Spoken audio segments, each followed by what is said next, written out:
తాకట్లో ఉన్న మీ బంగారాన్ని విడిపించి ఆ రోజు ఆన్లైన్ రేటుకి కొంటాం. Sharma gold company.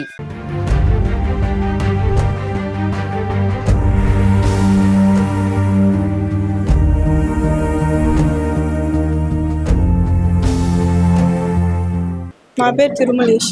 ఏం జరిగిందన్న మీ అక్క విషయంలో? ఫస్ట్ నుంచి నీకేం తెలుసు? మా అక్క విషయంలో ఫోన్ చేస్తుంటారు. ఎవరు? తన బెదిరిస్తా, లోకేష్ బెదిరిస్తా చెప్తుంటాడు. మా అక్క చెప్పకుండా ఉంటుంది అట్నే సార్. అంతే. నువ్వు చూసావా లోకేష్? నీ దగ్గర మాట్లాడడం ట్రై చేశాడు అతను? నిన్న ఏం చెప్పి వెళ్ళింది? మీరిద్దరు ఒకేసారి వెళ్ళారా ఇంట్లో నుంచి? నేను సాయంత్రం మా ఫ్రెండ్ స్కూటీలో వస్తా 5:20కి అనింది. నేను స్కూల్కి వెళ్ళాను ముందే 7:50కే. మా అక్క వెళ్ళింది. మా అమ్మ అదే లాస్ట్ వీధి వరకు చూసిందంట, పోయిందంట. నుంచి ఎక్కడ పోయిందో తెలుసు. మీకు ఎప్పుడు తెలిసింది మీ అక్కకి ఇట్లా జరిగిందని? 9:10కి జరిగింది రాత్రి మార్నింగే. వాళ్ళ కాలేజీ వాళ్ళు ఫోన్ చేసి మీ పాప స్కూల్కి కాలేజీకి రాలేదని ఫోన్ చేసినారు. 9కే చేశారు నిన్న మార్నింగ్.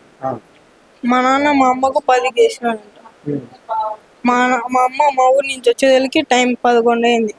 మా అన్న గంటికి పోయి చూసేదలికి వాళ్ళిద్దరు పారిపోయినారంట. ఓకే, ఎక్కడికి వెళ్ళిందో తెలుసుకోవాలి. మళ్ళీ తర్వాత మీరు పోలీస్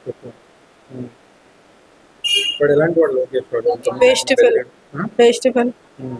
ఏం చదివినారు? ఏం చదివినారు? మీ ఊరేనా? చిన్నప్పటి నుంచి వాడు పరిచయం? నాకేం లేదు. ఊర్లో ఏం చేస్తుంటాడు? అదే రౌడీ జనం. బైక్ ఉన్నాడు. వాళ్ళ అమ్మ నాన్న ఏం చేస్తారు? వాళ్ళు పట్టించుకోరు. ఏం చేయాలంటారు? చంపాలా?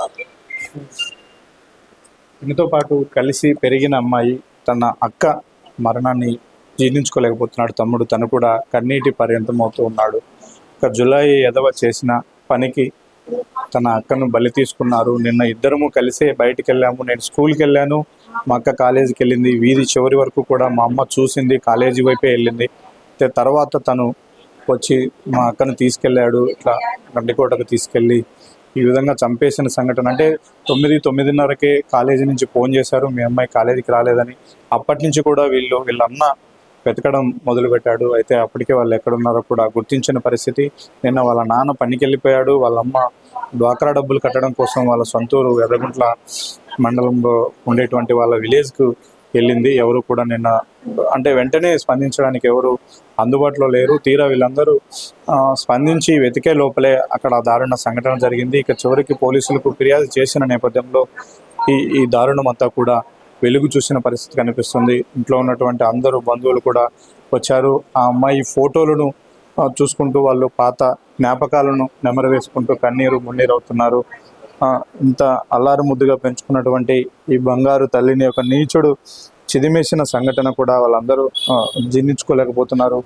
కఠినంగా శిక్షించాలి. తమ అక్కను, తమ కూతుర్ని ఇబ్బంది పెట్టి ప్రాణాలు తీసినటువంటి వారిని కఠినంగా శిక్షించాలని చెప్తూ ఉన్నారు. వైపు ఆ లోకేష్ అనే వ్యక్తి మొదటి నుంచి కూడా చదువు సంధ్యలు మానేశాడు. చివరికి వాళ్ళ ఇంట్లో వాళ్ళు కూడా అతన్ని పట్టించుకోరు. ఊర్లో జులాయిగా తిరుగుతూ ఉంటాడని చెప్తారు. అలాంటి జులాయి మాయ మాటలకు మోసపోయినటువంటి వైష్ణవి చివరికి తన ప్రాణాలను కూడా కోల్పోవాల్సిన పరిస్థితి వచ్చింది. ఇప్పటికైనా ఖచ్చితంగా తమకు న్యాయం చేయాలని వాళ్ళ ఇంటింద్లి పాది కూడా ఆవేదన చెందుతూ ఉన్నారు.